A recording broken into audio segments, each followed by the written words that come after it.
Hello, नमस्कार, good evening. एक बार फिर से स्वागत है आप सभी का जीएस फाउंडेशन यूट्यूब चैनल पर।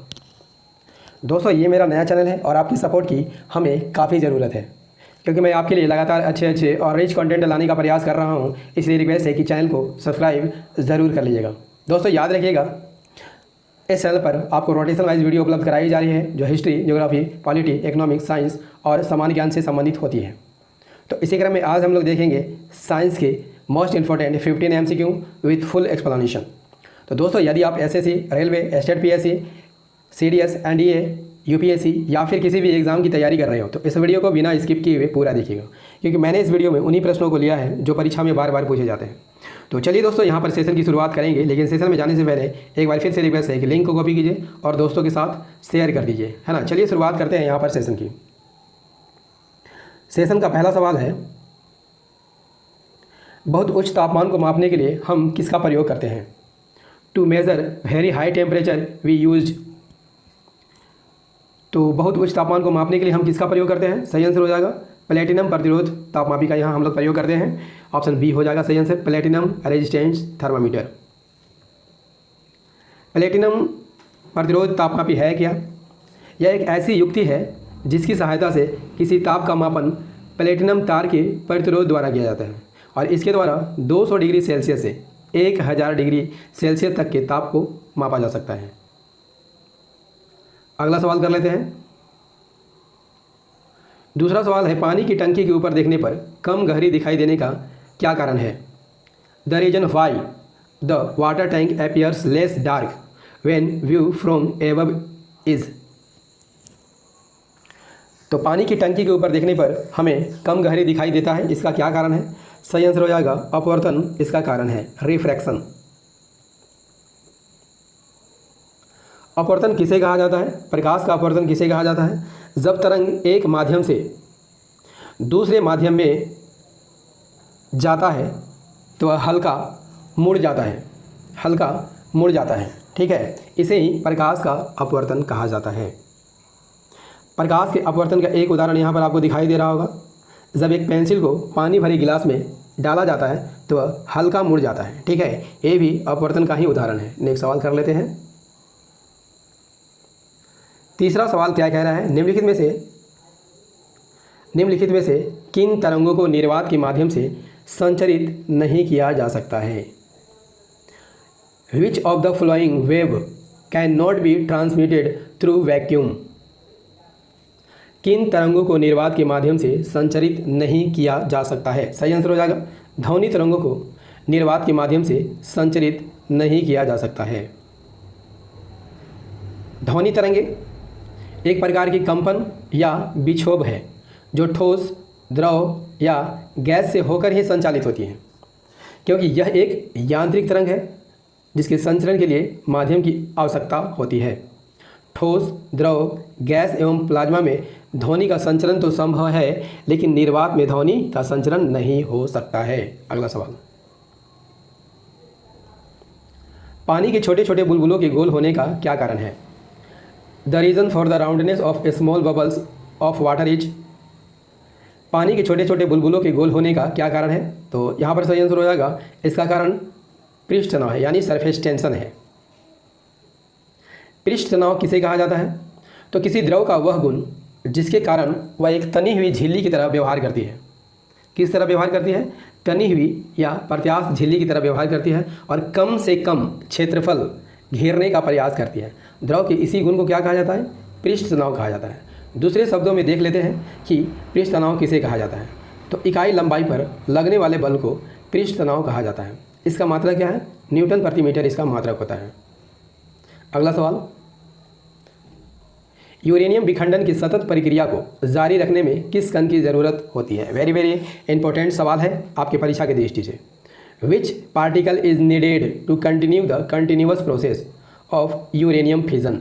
यूरेनियम विखंडन की सतत प्रक्रिया को जारी रखने में किस कण की ज़रूरत होती है? सही आंसर हो जाएगा न्यूट्रॉन की ज़रूरत होती है। नाभिकीय विखंडन क्या होता है? वह प्रक्रिया जिसमें एक भारी नाभिक टूटकर दो हल्के नाभिकों में विभाजित हो जाता है, उसे नाभिकीय विखंडन कहा जाता है। जब यूरेनियम 235 पर न्यूट्रॉन की बमबारी की जाती है तो वह 2 हल्के नाभिकों में टूट जाता है, बेरियम और क्रिप्टन। ठीक है, नेक्स्ट सवाल। छठा सवाल है, पिक्नोमीटर नामक उपकरण का प्रयोग किसे मापने के लिए किया जाता है? An instrument called pycnometer is use to measure.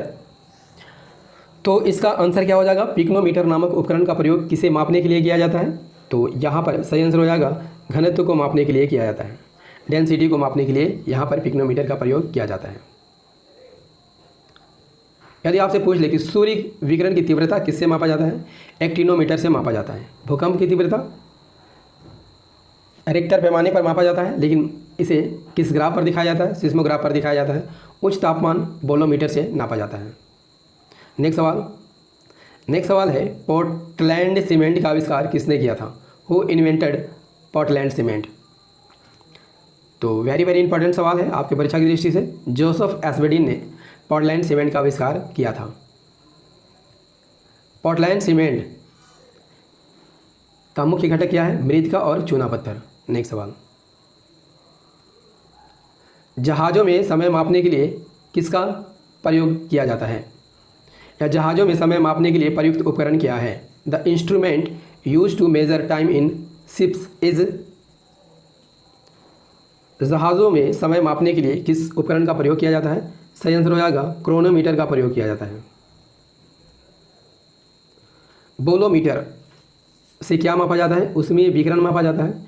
Galvanometer धारा की उपस्थिति का पता लगाया जाता है, विद्युत धारा की उपस्थिति का पता लगाया जाता है। और स्पीडोमीटर से क्या मापा जाता है? गाड़ी की गति मापी जाती है। नेक्स्ट सवाल, हीलियम गैस को गुब्बारों में क्यों भरा जाता है? Why helium gas is filled in balloons. Helium gas को गुब्बारों में क्यों भरा जाता है? तो इसका आंसर हो जाएगा ऑप्शन बी, क्योंकि यह वायु से हल्की गैस होती है। It is lighter than air. Gas के गुब्बारों में हाइड्रोजन की जगह हीलियम गैस का प्रयोग किया जाता है, क्योंकि हीलियम गैस ज्वलनशील नहीं होती है। ये दूसरा कारण है। हीलियम गैस की खोज यदि आपसे पूछ ले किसने की थी? लोकेयर ने की थी।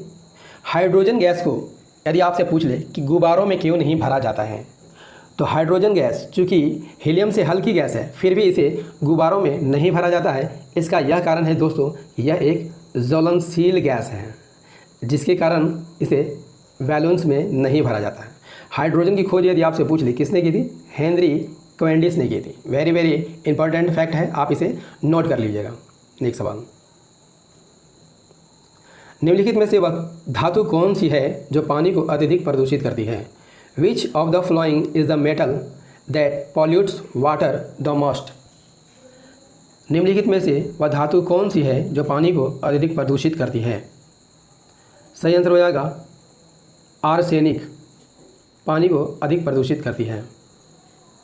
आर्सेनिक एक रासायनिक तत्व है। इसकी स्थिति आवर्त सारणी में कहाँ पर होती है? तो देख लीजिएगा, फास्फोरस के नीचे और एंटीमनी के ऊपर यह दिखाई देगा, चौथे आवर्त में। इसका रासायनिक चिन्ह क्या है? AS इसका रासायनिक चिन्ह है और परमाणु संख्या 33 है। आइए से पीरियोडिक टेबल में भी देख लेते हैं। तो पीरियोडिक टेबल में आपको दिखाई दे रहा होगा आर्सेनिक यहाँ पर है, आर्सेनिक यहाँ पर है जो फास्फोरस के नीचे और एंटीमनी के ऊपर है। ठीक है,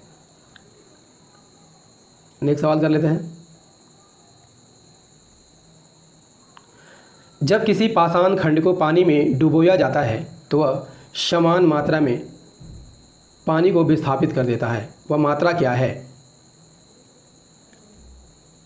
सही आंसर हो जाएगा समान भार को के पानी को वह विस्थापित करता है। ठीक है, when a stone block is emerge in water displace water in the same, क्या करता है? सही आंसर हो जाएगा वेट को,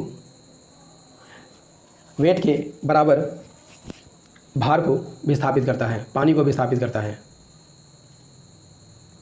आर्किमिडीज का सिद्धांत इसी पर लागू होता है। जब किसी वस्तु को पूर्णतः या आंशिक तरल में डुबाया जाता है तो उसके भार में आभासी कमी आ जाती है।